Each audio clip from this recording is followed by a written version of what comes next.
Welcome to another episode of Yearbook Avenue 101. Today's topic, how to set up your ladder on Yearbook Avenue.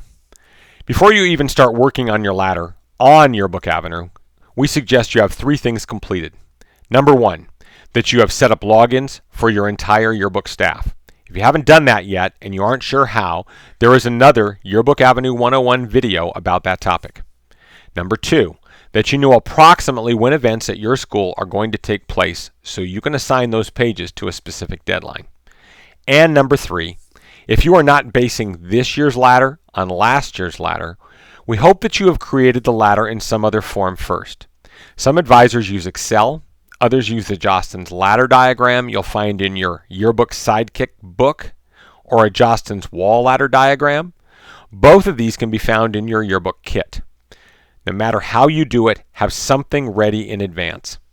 While you can create the ladder from scratch on Yearbook Avenue, it will be much easier if you at least have a rough idea of your sections and pages in advance. When you're ready to access your ladder, log into Yearbook Avenue and from the home page, choose Page Ladder from the Plan menu. The page you see here now will open. As far as we are concerned, you should try to set up your entire ladder before you let anyone work on your pages. The ladder can be set up by you or anyone with either an editorial or advisor login. We never recommend giving any student your advisor login. If you want your editor to put the ladder online, make sure they have an editor login. Let's take a quick tour around the page. At the top, you'll see the Quick Start controls. The button to load last year's descriptions and sections is in that box. If you were happy with your ladder last year, or you just want to avoid having to start from scratch, click that button. If you're a new advisor and nothing happens when you click that button, it means there were no descriptions or sections entered last year. Below the Quick Start Controls box, you will see the pages in your yearbook. Let's start by looking at the different colored boxes on the line next to the page number. As an example, they will either be blue, next to page number 1, or red, kind of pink really, next to page numbers 2 and 3. You will notice that they alternate as they go down. Every other double page spread is blue or red. That's because these pages are in the same multiple.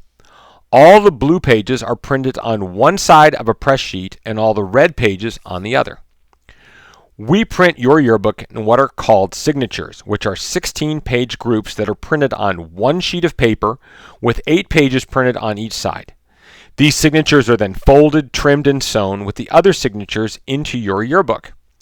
Each side of that signature is a multiple or flat.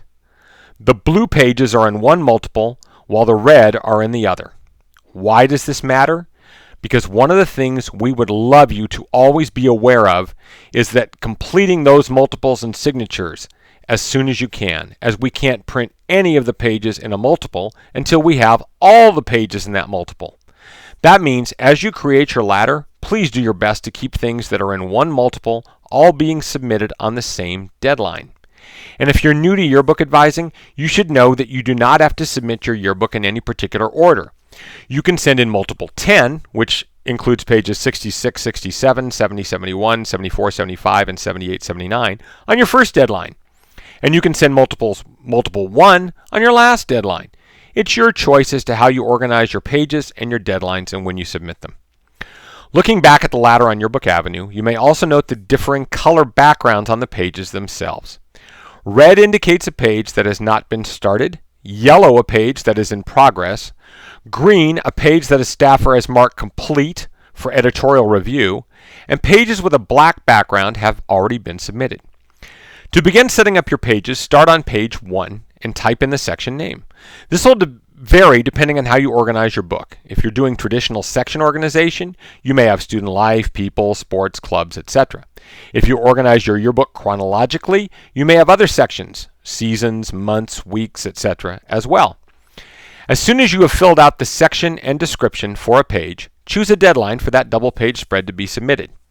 You must always, except in the case of first and last pages of your yearbook, submit 2 facing pages at the same time. This is a double page spread. There is a pull-down menu that will allow you to choose from one of your current deadlines. Setting up these deadlines is covered in another Yearbook Avenue 101 video. Now it's time to assign the pages to a specific staff member who will work on them. This is why it is important that you've given all your staff specific logins. When you click the pull-down menu that says Staff, Unassigned Staff, you should see all the names of all your staffers. Choose who will work on this page. Up to 2 people can be chosen for each page. There are 2 lines to do that. Only assigning 1 person is just fine and will not cause you a problem. If you don't yet know who will be working on a page, come back and designate that person as soon as you do. The reason is very important and will become apparent shortly. Then choose the page type, either color, if your book is all color, this will be the default, or black and white. Continue through the yearbook until you have completed the ladder. As you are working, make sure to click the Save All icon at the top of the page every few minutes to keep saving your work. Now, let's look at the filters on the left-hand side of the page up at the top. This is the big reason you assign staffers and deadlines to all pages. At any time, you can choose to review only the pages assigned to a specific staffer, due on a specific deadline, currently in progress, already completed, submitted, or locked. This can be a great help when you want to quickly find out which pages a particular staffer has started or which pages have been submitted. All this info is also available from the page status section on the Yearbook Avenue homepage and in the Yearbooker's Field Kit iPad app, but only if you have entered the staff and deadline information for each page. One other piece of the ladder we want you to note is the lock on each page. If you want to lock something down so that a staffer cannot change it until they see you, just click the lock on that page. If you want to halt all production on your yearbook for any reason, please note at the top of the ladder you have the ability to lock or unlock all pages at one time. Lastly, we want you to note the buttons that appear on the ladder once you have worked on a page. Remember, pages that are in progress are yellow, so our pages 4 and 5 are in progress. Once a page has been worked on, it can be marked complete. This can be done by any staffer who thinks they are done with their pages. As soon as they mark it complete, if you are logged in as the advisor, you will see 2 new buttons on that page. One is Return, one is Submit. If they do mark a page complete and you, the advisor, find that it is not complete to your standards, you'll have to go back and click Return to allow them to work on it again.